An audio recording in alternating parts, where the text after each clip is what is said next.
नमस्कार मित्रांनो, मी अमर स्पर्धा मित्र चॅनलमध्ये आपलं सर्वांचं स्वागत करतो। मित्रांनो, आज या व्हिडिओमध्ये आपण बघणार आहोत इंग्लिशचा पेपर। मित्रांनो, हा पेपर ज्या तुमच्या आगामी होणाऱ्या TCS IBPS अंतर्गत ज्या होणाऱ्या परीक्षा आहेत, जसं की तलाठी भरती असेल, जिल्हा परिषद, वन भरती, महानगरपालिका, TET असेल, धर्मादायुक्त असेल, भूमी अभिलेख किंवा DMER व इतर सरळ सेवा असतील, या सगळ्या परीक्षेसाठी उपयोगी होणार आहे। आणि मित्रांनो, हा पेपर PYQचा TCS अंतर्गत झालेला आहे, त्यामुळे तुम्हाला अत्यंत महत्त्वाचा आहे। चला तर मित्रांनो, वेळ न दवडता आपल्या व्हिडिओला सुरुवात करूया। बघा, पहिला प्रश्न काय? Select the most appropriate antonym of the word in brackets in the following sentences. मित्रांनो बघा, तुम्हाला अँटोनिम फाइंड आउट करायचा आहे, विरुद्धार्थी शब्द फाइंड आउट करायचा। बघा sentence, Rohini was abstemious in her lunch and ate very little throughout the afternoon. आता बघा, रोहिणी was abstemious. मित्रांनो, प्रश्न काय म्हणतो? जो ब्रॅकेटमध्ये शब्द दिलेला आहे त्याचा तुम्हाला विरुद्धार्थी। बघा, Rohini was abstemious in her lunch. Rohini कशी होती? ॲब्स्टेमियस। मित्रांनो, ॲब्स्टेमियसचा अर्थ होतो मिताहारी। मिताहारी म्हणजेच काय? तर कमी आहार घेणारा व्यक्ती। म्हणजे जो व्यक्ती जो कमी प्रमाणामध्ये जेवतो किंवा थोडंसं जेवतो त्याला ॲब्स्टेमियस असं आपण म्हणू शकतो। ओके, म्हणजे इतरांचा विचार करतो आणि थोडंसं जेवतो, या प्रकारे ॲब्स्टेमियस असं आपण म्हणूया। मग Rohini was abstemious in her lunch, ही जी रोहिणी नावाची जी मुलगी होती तिच्या जेवणामध्ये ॲब्स्टेमियस म्हणजे मिताहारी, कमी आहार घ्यायचे। And eat very little throughout the afternoon, आणि दुपारपर्यंत ती अगदी थोडंसं तिनं खाल्लेलं होतं। मग मित्रांनो, ॲब्स्टेमियससाठी तुम्हाला 4 ऑप्शन फाइंड आउट करायचे आहेत। ओके, फर्स्ट आहे ॲसेटिक, दुसरा आहे सिव्हिअर, तिसरा आहे रिस्ट्रेंट आणि चौथा आहे सेल्फ इंडल्जंट। मित्रांनो, सांगा कुठलं आन्सर ॲक्युरेट आहे? तर मित्रांनो, याचं ॲक्युरेट आन्सर येतं आपल्याकडे ऑप्शन नंबर 4, सेल्फ इंडल्जंट। मित्रांनो बघा, ॲब्स्टेमियस म्हणजे मिताहार, कमी आहार घेणारा, आणि सेल्फ इंडल्जंट म्हणजेच कोण? तर असा व्यक्ती जो आत्मकेंद्री व्यक्ती, स्वतःचाच विचार करतो, म्हणजे स्वतःचाच विचार करून तो व्यक्ती खूप काही खात राहतो, त्याला सेल्फ इंडल्जंट असं आपण म्हणतो। मग बाकीच्या आन्सरचे मिनिंग काय होतात बघूया। बघा, ॲसेटिकचा अर्थ होतो संन्यासी किंवा तपस्वी माणूस, म्हणजे one who person who lives alone in a forest jungle, म्हणजे असा व्यक्ती जो जंगलामध्ये एकटाच राहतो, त्याला एकटं राहायला आवडतं, जो संन्यासी आहे, तपस्वी आहे, त्याला ॲसेटिक असं आपण म्हणतो। ओके, ॲसेटिक नेचर हा तुम्ही ऐकला असेल। नंतर आहे सिव्हिअर, सिव्हिअरचा अर्थ होतो गंभीर, काही का संबंधाचा विरुद्धार्थी शब्दाशी नाहीये। दुसरा आहे रिस्ट्रेंट, रिस्ट्रेंटचा अर्थ काय होतो? प्रतिबंधित करणं, टू स्टॉप, आहे की नाही? एखाद्या गोष्टीला थांबवणं, त्याच्यावरती प्रतिबंध करणं, त्याला तुम्ही रिस्ट्रेंट असं म्हणू शकता। मग ॲब्स्टेमियस खूप प्रमाणात खातो आणि ॲब्स्टेमियस कमी प्रमाणात खातो, मिताहारी, आणि त्याचा विरुद्धार्थी सेल्फ इंडल्जंट म्हणजे आत्मकेंद्री माणूस जो खूप प्रमाणात हे खातो। ओके, चला पुढे बघा, select the most appropriate option to fill in the blank. बघा, my great grand uncle died dash dash. Option बघा, फर्स्ट दिलाय इयरलेस, दुसरा हेअरलेस, तिसरा हेअरलेस, चौथा हेअरलेस। सर्वांचं प्रोनाऊन्सिएशन, 3 जणांचं प्रोनाऊन्सिएशन एकच आहे। ओके, बघा, सांगा कुठलं आन्सर ॲक्युरेट आहे, चेक करा तुमचं कुठलं बरोबर येतं। तर मित्रांनो, याचं ॲक्युरेट आन्सर आहे ऑप्शन नंबर 4, हिअरलेस। आता कसं बघा मित्रांनो, इयरलेस बघा, इयर म्हणजे हवा, हवा नसणार, त्याचे अंकल ते काय म्हणतो? माय ग्रेट अंकल डायड इयरलेस, माझे ग्रेट अंकल जे आजोबाचे आणखी वडील होते, तर ते वारले, कशामुळे? तर इयरलेस, हवा नसल्यामुळे। काय का? नाही। हिअरलेस, मित्रांनो, हिअरलेसचा अर्थ होतो या निर्दय, महत्वाचे वर्ड आहेत, राईट डाऊन करा। हिअरलेस म्हणजे निर्दय। याचे आयर, हेअर म्हणजे केस, केस नसताना टकले वारले, काय का? नाही। नंतर हिअरलेस, याची आयर, मित्रांनो, हिअरचा अर्थ होतो वंशज किंवा वारसा, मग तो व्यक्ती म्हणतो की माझे खापर पंजोबा वारले, कसे? तर हिअरलेस म्हणजेच काय? तर वंशज नसताना ते वारले। चला पुढे बघा, select the most appropriate antonym of the given word, विरुद्धार्थी शब्द। वर्ड दिला एफेमेरल। मित्रांनो, एफेमेरलचा अर्थ होतो क्षणभंगूर, म्हणजे अशी काहीतरी वस्तू ती क्षणासाठी आहे, दीर्घकाळ न टिकणारी आहे, महत्वाचं, क्षणभंगूर दीर्घकाळ न टिकणारं आहे, त्याला एफेमेरल असं तुम्ही म्हणू शकता। मग विरुद्धार्थी बघा, पहिलं दिलाय इटर्नल, दुसरा ट्रान्झिटरी, तिसरा दिलाय टेम्पररी, चौथा दिलाय मॉर्टल। तर याचा ॲक्युरेट आन्सर येतो मित्रांनो ऑप्शन नंबर 1, इटर्नल। इटर्नलचा अर्थ होतो शाश्वत, इटर्नल म्हणजेच काय? शाश्वत, असं काहीतरी जे की दीर्घकाळ टिकणार आहे, त्याला तुम्ही इटर्नल असं म्हणू शकता। आणि एफेमेरल म्हणजे क्षणभंगूर, क्षणात नष्ट होणार। ओके, मग एकमेकाचे विरुद्धार्थी झाले। दुसरा ऑप्शन बघा, ट्रान्झिटरी, या ट्रान्झिटरीचा अर्थ होतो क्षणभंगूर. जर सिनोनिम विचारला असतं समानार्थी तर एफेमेरलसाठी ट्रान्झिटरी होऊ शकला असता. नंतर आहे टेम्पररी. टेम्पररीचा अर्थ होतो तात्पुरता. म्हणजे एफेमेरलसाठी ट्रान्झिटरी आणि टेम्पररी हे दोन्ही सिनोनिम झाले असते. नंतर आला मॉर्टल. मॉर्टलचा अर्थ होतो मर्त्य, आहे की नाही. तुम्ही ऐकलं असेल बऱ्याच वेळा की बाबा या जिल्ह्याचा किंवा या राज्याचा मॉर्टल रेट कमी झालाय, म्हणजे मृत्यूदर जो आहे कमी झालेला आहे. मित्रांनो आन्सर होतं एफेमरल. एफेमरलचं आन्सर येतं ॲक्युरेट इटर्नल. ओके, चला पुढे बघा. Select the most appropriate option to fill in the blank. Dash dash sit quietly or leave the meeting. First option else, second म्हणतो इदर, थर्ड म्हणतो बट आणि चौथं म्हणतो अदरवाईज. तर मित्रांनो याचा ॲक्युरेट आन्सर आपल्याकडे ऑप्शन नंबर सेकंड. आता कसं बघा, आता मित्रांनो इथे ऑर ऑप्शन दिलेला आहे. जसं की बघा दोन क्रम जोडले जातात. जसं की नॉट ओनली, त्याला जोडून काय असणार बट ऑल्सो. मग या आयदरला जोडून काय असणार ऑर असणार. नायदरला जोडून काय असणार नॉर असणार. मग आयदर ऑरचा अर्थ होतो हे किंवा ते. एखादी गोष्ट तुला हे पाहिजे की ते पाहिजे, म्हणजे आपण म्हणतो तुला चहा हवा की कॉफी हवी. ओके, या प्रकारचं. मग इथे बघा आयदर जर आपण पुटअप केलं तर अर्थ काय होतो. आयदर सीट क्वाइटली, एक तर तू शांत बस, or leave the meeting. Leave म्हणजे सोडून जाणे. एक तर तू शांत बस, आयदर सीट क्वाइटली, एक तर तू शांत बस ऑर लिव्ह द मीटिंग, नाही तर तू सोडून जा बाबा. मग या अनुषंगाने आयदर तिथे आलेला आहे. ओके मित्रांनो या एल्सचा अर्थ होतो अन्यथा. ओके, बट म्हणजे परंतु आणि अदरवाईज म्हणजे नाही तर. ओके, पुढे बघा. Select the most option that can be use as a one word substitute for the given phrase. One word substitution. One who hides away on a ship to obtain a free passage. बघा, one who hides away on a ship. असा कोणीतरी व्यक्ती आहे जो जहाजावरती hide होतो. Hide म्हणजे लपतो. To obtain a free passage म्हणजे काय. फ्री पॅसेज म्हणजे मोफतचा एखाद्या व्यक्तीला प्रवास करायचा आहे आणि मोफतचा फुकटाचा त्याला प्रवास करायचा आहे, म्हणून तो जहाजाचं तिकीट न काढता कुठल्या तरी कोपऱ्याच्या भागामध्ये लपून बसलेला असतो, हाईड झालेला असतो. मग त्याला काय म्हणायचं. पहिलं ऑप्शन आहे स्टोकर, दुसरं कंपोजिटर, थर्ड शिप राईट आणि चौथा आहे स्टो अवे. त्याचा ॲक्युरेट आन्सर आहे मित्रांनो ऑप्शन नंबर 4 स्टो अवे. ओके, बघा आता स्टो अवे फुकटात चोरून प्रवास करणे त्याला म्हणायचं स्टो अवे. दुसरं आहे स्टोकर. स्टोकर म्हणजे कोण तर भट्टीवर लक्ष ठेवणारा कामगार. आता वेगळ्या भट्टी असतात, एखादी फॅक्टरी असते, फॅक्टरीमध्ये एखादं प्रोडक्शन चालू आहे तिथे एक भट्टी असू शकते. नंतर असं म्हणूया आपल्याकडे बघा औष्णिक विद्युत केंद्र आहेत, तिथे सुद्धा भट्टी असते. मग जो कामगार आहे जो की त्या भट्टीवर लक्ष ठेवतो आहे की नाही, म्हणजे जाळ वाढलाय का कमी झालाय का या प्रकार, त्याला स्टोकर म्हणायचं. नंतर एक कंपोजिटर. कंपोजिटर म्हणजे कोण तर टाईप जुळवणारा. एखाद्याला पुस्तक लिहायचं, मग पुस्तक लिहिताना तो कम्प्युटरवरती टाईपची अक्षरांची जुळवणी करतो, त्याला कंपोजिटर असं म्हणायचं. नंतर आला शिप राईट. शिप राईटचा अर्थ होतो जहाज चालक. जो जहाज चालवतो, जो ड्रायव्हर असतो जहाजाचा, त्याला शिप राईट असं म्हणायचं. ओके, चला पुढे बघा. अँटोनी फाइंड आउट करायचा वर्ड दिला अनस्क्रुपुलस. ओके, मग या अनस्क्रुपुलसचा अर्थ होतो असा कुणीतरी जो की बैमान आहे, म्हणजे तो त्याच्या सदसद विवेक बुद्धीचा वापर न करता बैमान किंवा बेधडकपणे वागत असतो, त्याला अनस्क्रुपुलस असं आपण त्याला म्हणतो. निर्बुद्ध व्यक्ती त्याला अनस्क्रुपुलस असं म्हणू शकता.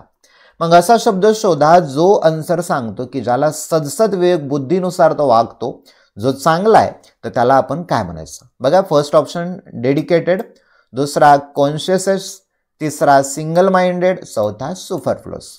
तर मित्रांनो याचा ॲक्युरेट आन्सर आहे आपल्याकडे ऑप्शन नंबर सेकंड कॉन्शियस.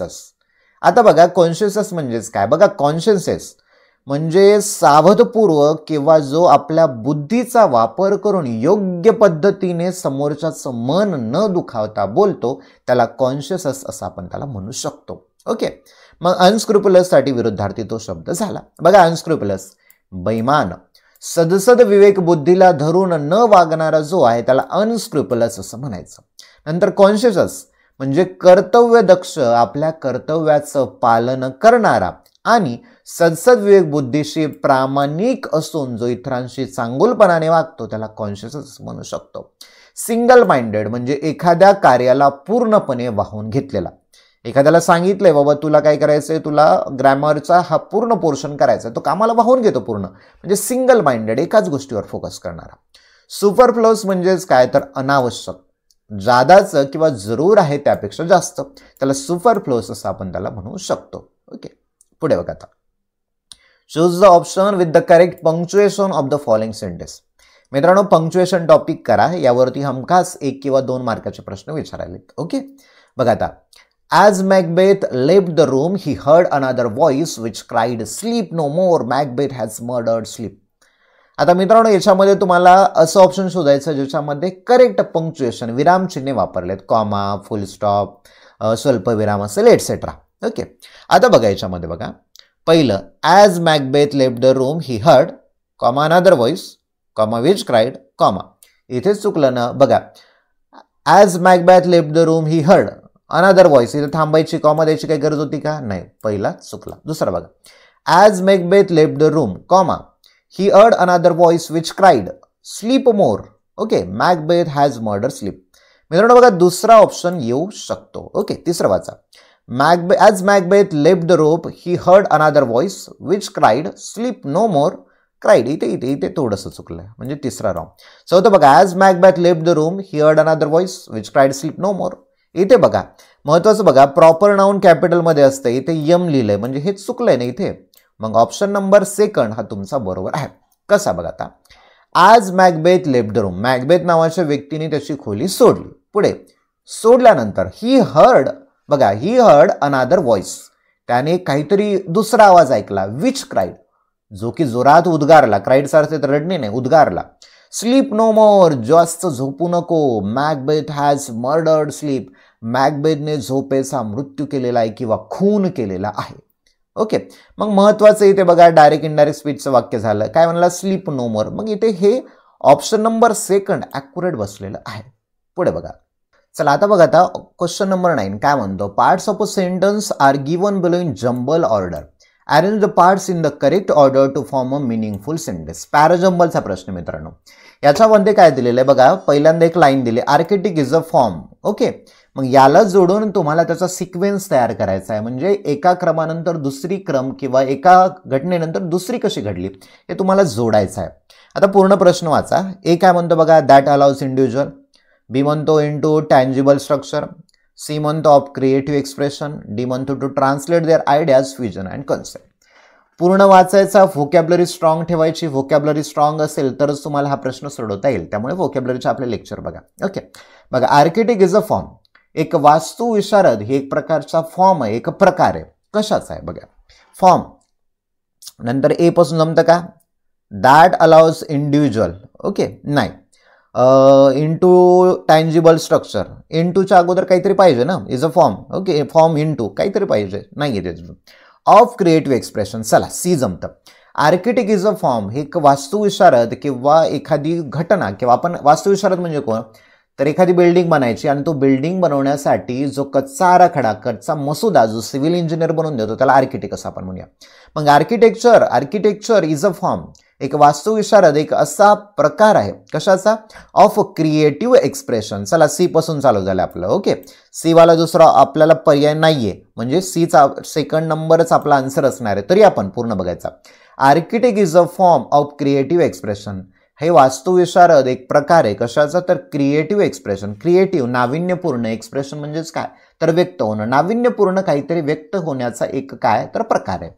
पुढे बघा, ए दॅट अलाउज इंडिव्हिज्युअल, बघा दॅट अलाउज इंडिव्हिज्युअल, अलाउ म्हणजेच काय तर अनुमती देणं, इंडिव्हिज्युअलला म्हणजे व्यक्तीला, एखाद्या व्यक्तीला ते अनुमती दिलं. बघा पुढे डी कशाचं, to translate their ideas, vision and concept. To translate their ideas, त्यांच्या ज्या आयडिया आहेत म्हणजे त्यांच्या कल्पना आहेत, फ्युजन म्हणजे दूरदृष्टी, आणि त्यांचे जे कन्सेप्ट जे मुद्दे आहेत या सर्व मुद्द्यांना तो ट्रान्सलेट करतो. कशामध्ये बघा, इनटू टँजिबल स्ट्रक्चर. बघा इनटू टँजिबल स्ट्रक्चर, टँजिबल म्हणजे स्पर्श करता येईल असं.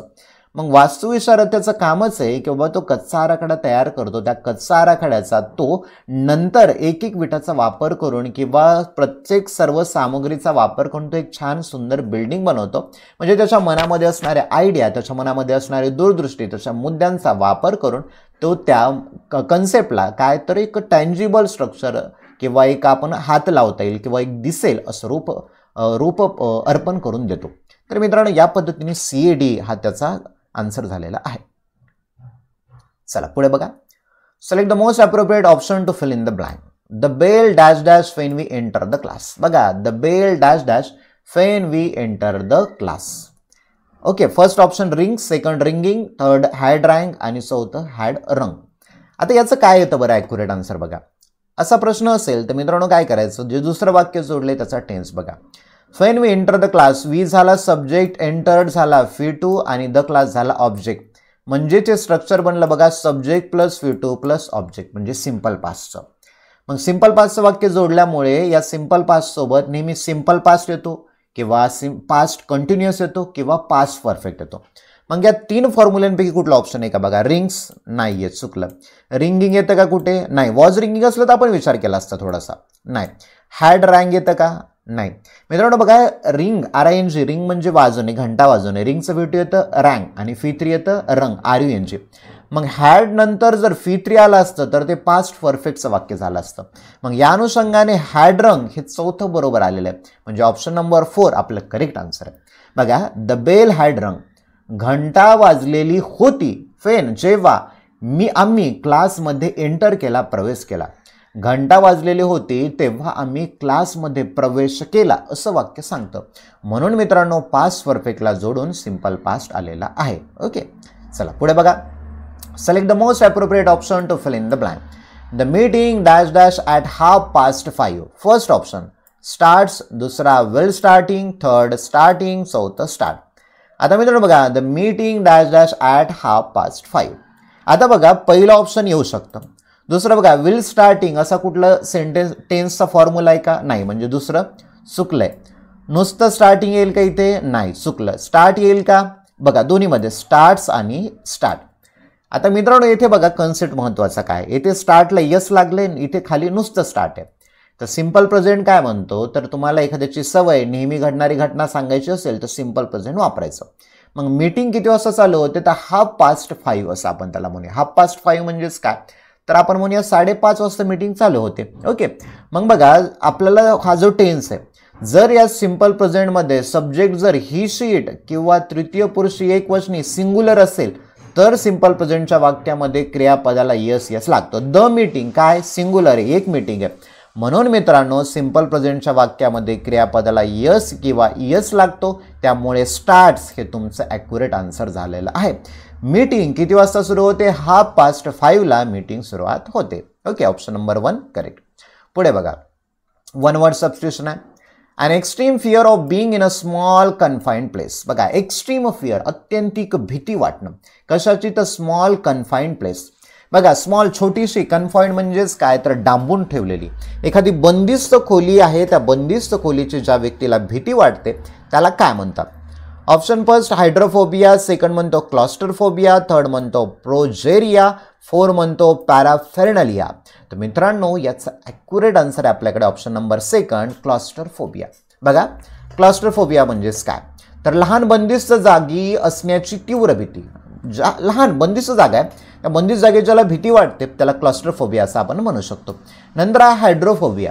आता इतर ऑप्शनचे प्रश्न तुम्हाला परीक्षेत येऊ शकतात. बघा हायड्रोफोबिया मग काय म्हणतो, पाण्याची अत्यंत भीती, विशेषतः मानवांमध्ये रेबीजचे लक्षण. बघा एखाद्याला पिसाळलेला कुत्रा चावला असेल तर त्याला पाण्याची भीती वाटते त्या व्यक्तीला, मग त्याला हायड्रोफोबिया हा रोग झाला असं आपण त्याला म्हणू शकतो. नंतर आले प्रोजेरिया. प्रोजेरिया म्हणजेच काय, तर मुलांमध्ये आढळणारा एक दुर्मिळ सिंड्रोम ज्यामध्ये अकाली वृद्धत्वाची शारीरिक लक्षणे दिसून येतात. प्रोजेरिया बघा असा एक आजार ज्यामध्ये लहान जो मूल आहे तो मुलामध्ये वयोवृद्धपणाचे किंवा त्याचे केस पांढरे होणं, डोळ्यावरती कपाळावरती गालावरती सुरकुत्या पडणं असे वयोवृद्धपणाचे त्याच्या अंगावरती लक्षणं दिसायला लागतात, त्याला प्रोजेरिया असं म्हणतात. नंतर आहे पॅराफेर्नेलिया. म्हणजेच काय, तर ज्याची खाजगी मालमत्ता आहे त्याला पॅराफेर्नेलिया असं आपण म्हणू शकतो. ओके, चला पुढे बघा. Select the most appropriate synonym of the word in bracket. बघा अगोदरच्या सारखा प्रश्न. Rupa tried to make reparation for her unruly behavior within law. Okay, मग रिपेरेशन याचा समानार्थी शब्द बघा आता.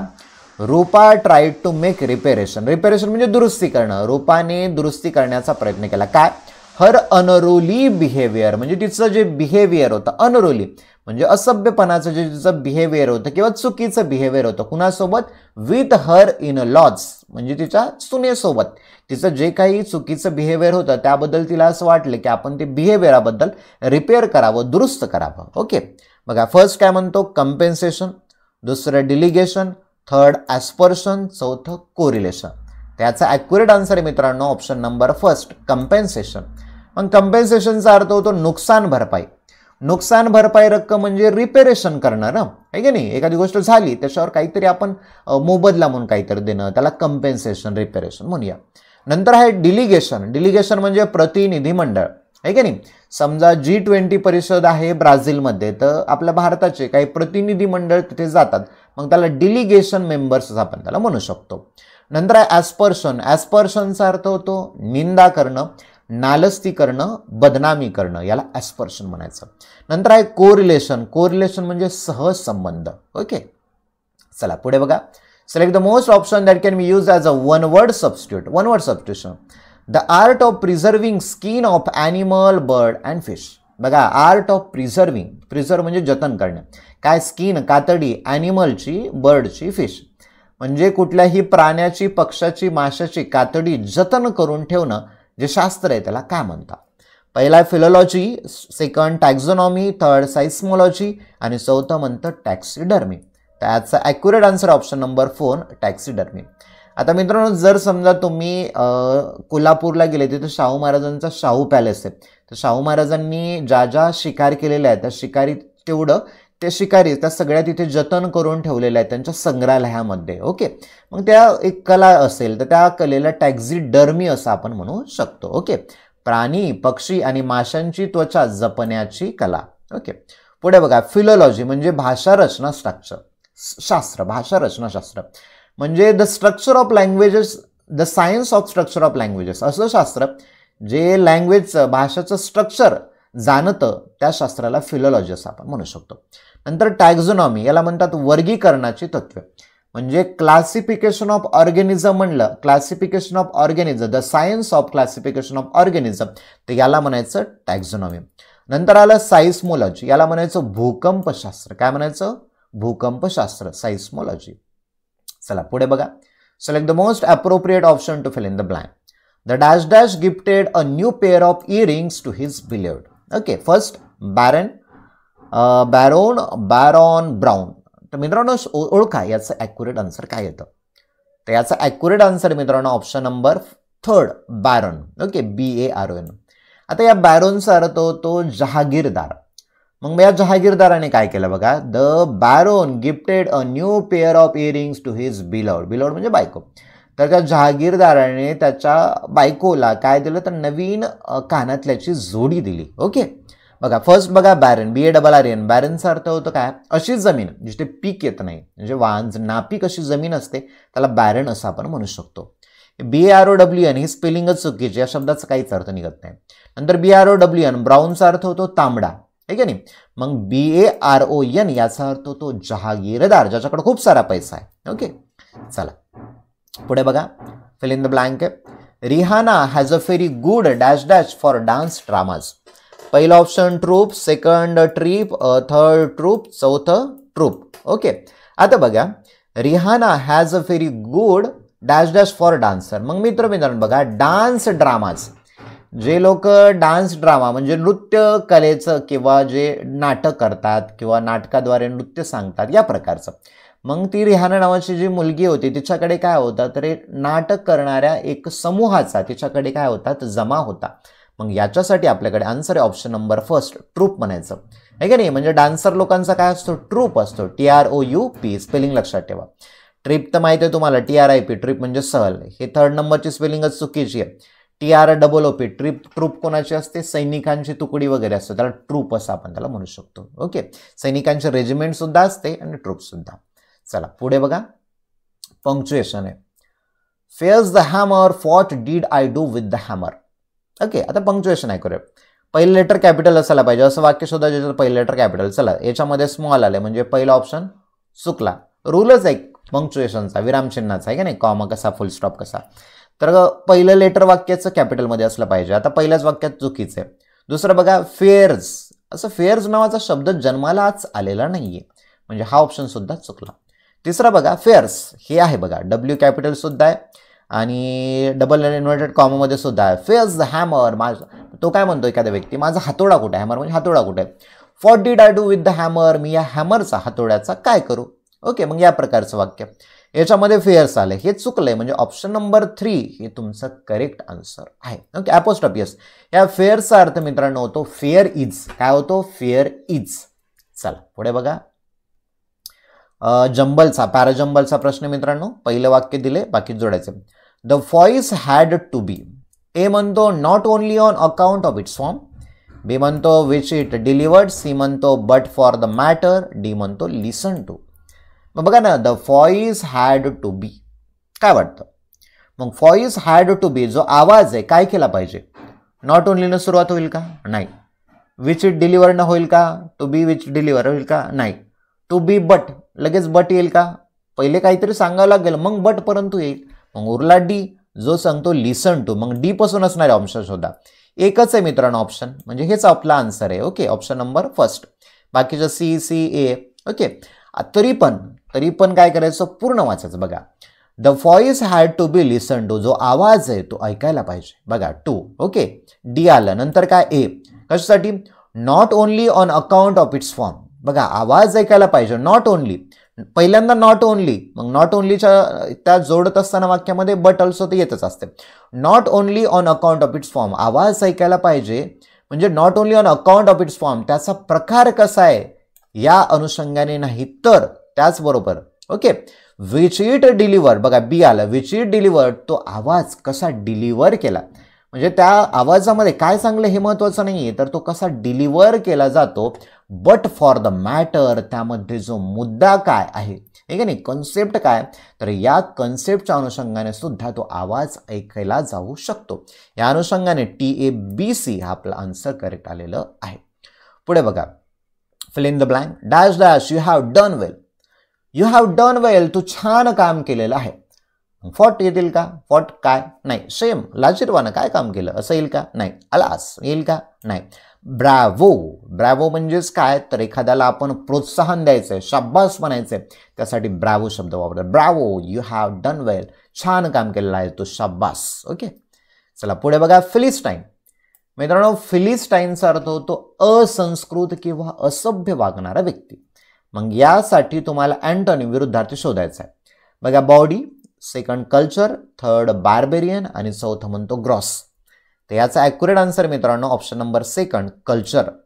सुसंस्कृत असा व्यक्ती आहे का नाही. फिलिस्टाईन असंस्कृत, असभ्य, आणि कल्चर म्हणजे सुसंस्कृत, ज्याला वागण्याची पद्धत आहे, रीत आहे, त्याला कल्चर जसं आपण म्हणू शकतो, जो सुशिक्षित आहे. बघा, फिलिस्टाईन असंस्कृत मनुष्य. ओके, याचा ॲक्युरेट आन्सर कल्चर झाला, सुसंस्कृत आणि सुशिक्षित. बाकीचे अर्थ बघा. बॉडी, बॉडीचा अर्थ होतो बावळट, आणि जो अश्लील गप्पा करतो त्याला बॉडी असं आपण म्हणतो. बऱ्याच लोकांना बॉडी लँग्वेज वापरायची सवय असते, BAWD, बॉडी लँग्वेज असं आपण म्हणतो, असभ्य भाषा. बार्बेरियन म्हणजेच काय, तर असंस्कृत किंवा रानटी, त्याला बार्बेरियन असं म्हणायचं. ग्रॉसचा अर्थ होतो असभ्य. ओके मित्रांनो, बघा या ऑप्शनवरून तुम्हाला एखादा प्रश्न रिपीट होण्याची शक्यता असते. ओके, चला पुढे बघा. Fill in the blank. Snigdha was caught red-handed and so dismissed from her service for creating great Indian classical music with. बघा, वाक्य बघायचं पॉझिटिव्ह आहे का निगेटिव्ह आहे. बघा, स्निग्धा नावाची कोणीतरी व्यक्ती आहे. कशी? कॉट, पकडण्यात आली. कॅच म्हणजे पकडणे, catch to caught. Red handed म्हणजे रंग्यात पकडण्यात आलेली आहे, पुराव्यासहित. अँड सो डिसमिस, आणि त्याला डिसमिस केलं फ्रॉम हर सर्व्हिस, तिच्या सेवेमधून त्या स्निग्धाला डिसमिस केलं, काढून टाकलं. For creating great Indian classical music. बघा, कशासाठी होती ती? ग्रेट, महान अशा इंडियन क्लासिकल म्युझिक. आता तिला व्यक्तीला काढून टाकलंय, म्हणजे अपमान करून असं म्हणू शकतो. मित्रांनो बघा, इरेव्हरन्स, इरेव्हरन्स, इरेव्हरन्स, इव्हरन्स. बघा, स्पेलिंग पार्टर्सना आवश्यक आहे. म्हणजे याचा ॲक्युरेट आन्सर आहे मित्रांनो ऑप्शन नंबर थर्ड, IRREFERENC. या इरेव्हरन्सचा अर्थ होतो अनादर करून. म्हणजे स्निग्धा नावाच्या या व्यक्तीला किंवा या मुलीला किंवा या स्त्रीला तिचा अपमान, इरेव्हरन्स करून तिला काढून टाकण्यात आलेलं होतं. मित्रांनो, REFERENC या रेव्हरन्सचा अर्थ होतो आदर, आणि इरेव्हरन्स म्हणजे अनादर, अपमान. ओके, चला पुढे बघा. Select the most appropriate synonym of the underline. Okay, Rakesh tried to make surreptitious recording of the whole event. राकेशने ट्राय केलं, प्रयत्न केला काय? सरेप्टियस रेकॉर्डिंग. मित्रांनो, या सरेप्टियसचा अर्थ होतो एखादी गोष्ट लपून छपून करणं. मग या राकेश नावाच्या व्यक्तीने लपून छपून तो जो इव्हेंट होता, प्रोग्राम होता, त्याची लपून छपून शूटिंग करण्याचा प्रयत्न केला. मग सरेप्टियस साठी समानार्थी शब्द शोधा, synonym. First public, second truthful, third honest आणि चौथं म्हणतो क्लॅन्डेस्टाईन. तर याचा ॲक्युरेट आन्सर मित्रांनो ऑप्शन नंबर 4 क्लॅन्डेस्टाईन. या क्लॅन्डेस्टाईनचा अर्थ होतो गुप्तपणाने एखादी केलेली गोष्ट. ओके, क्लॅन्डेस्टाईन लपून छपून केलेलं काम. पब्लिक सार्वजनिक त्याचा अँटोनिम आला असता. ट्रूथफुल सत्य पद्धतीने अँटोनिम आला असता. ऑनेस्ट प्रामाणिक म्हणजे तिन्ही या सरेप्टियसचे अँटोनिम विरुद्धार्थी येऊ शकले असते. आपल्याला विचारलंय सिनोनिम, मग त्याचा ॲक्युरेट आन्सर झाला ऑप्शन नंबर 4 क्लॅन्डेस्टाईन. पुढे बघा, रिकामी जागा आहे. Akash dash dash lived here. Akash slowly lived here, हळूहळू राहिला. जमते का? नाही. डेली दररोज राहिला. फॉर्मरली, हा कुठेतरी दोघं लोक जात आहेत आणि संवाद करताना म्हणतात आकाश फॉर्मरली लिव्ड हिअर. आकाश नावाचा मुलगा येथे राहिलेला होता, आहे का नाही?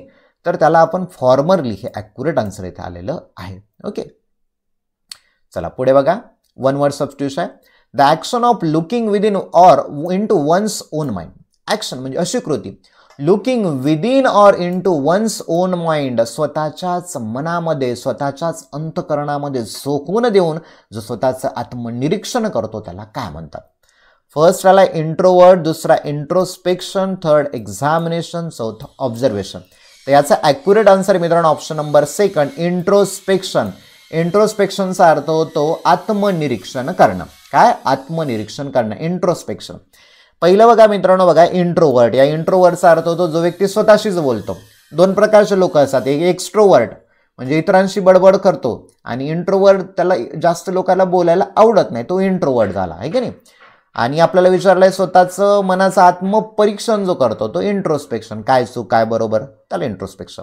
एक्झामिनेशन तपासणी करणं, ऑब्झर्वेशन निरीक्षण करणं. ओके, मग आपला ॲक्युरेट आन्सर होता ऑप्शन नंबर 2 इंट्रोस्पेक्शन. ओके, तर मित्रांनो हा होता आपला महत्त्वाचा TCS IBPS पॅटर्नचा झालेला PYQचा पेपर विथ डिटेल एक्सप्लेनेशन. जर मित्रांनो तुम्हाला माझा इंग्लिश स्पीकिंग कोर्स करायचा असेल तो 30 दिवसाचा आहे.